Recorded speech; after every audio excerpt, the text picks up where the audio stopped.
айна. Кәдімгі айна. Айнаға қалай қарайсың? Дәл сондай бейне көресің. Күліп қарайсың ба? Күлімсіреген бейне. Жылап қарайсың ба? Жылауық бейне көресің. Тыжырайып қарасаң да дәл сондай тыжырайған бейнені көресің. Адамдар да дәл сондай. Адамдарға қалай қарайсыз? Дәл солай сыбағаңызды аласыз. Ойламаңыз, адамдарға сіз барып, «Еу» деген кезде, «Маша Алла, бауырым» деп, ондай жауап алам деп ойлап қалмаңыз. Кішкене жинаған дүниеңіз біреулерді сізден төмен санап қоймасын. Шындап келген кезде адамның құны дүниемен өлшенбейді ғой.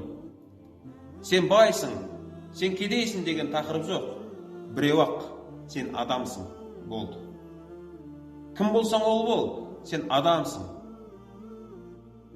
Бізге ойлансақ, Құранның бір аяты жетер еді ғой. Біз Құран аяттарын естиміз, бірақ ойланбаймыз ғой. Бисмилля. Уаттини ваззайтун وطور سينين وهذا البلد الأمين لقد خلقنا الإنسان في أحسن تقويم. Күмәнсіз біз адам баласын көркем бейнеде керемет етіп жараттық дейді Алла Тағала Құранда. Қараңыз, осы аятта Алла Тағала күмәнсіз біз адамдарды бірін кедей қылып, бірін зор, бай қылып жараттық дей ма?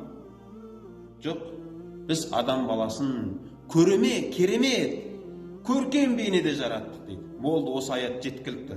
Адамдардың бәрі бір дәрежеде, мына дүниемен салыстырғанда, адамсың ба, болды, бір дәрежедесің деген нәрсе ғой бұл. Ал пайғамбар саллаллаху алейхи вассалам не дейді? Адамның артықшылығы бұл тек қана тақуалығында дейді. Абу Жахил, Абу Лахабтар бай еді ғой.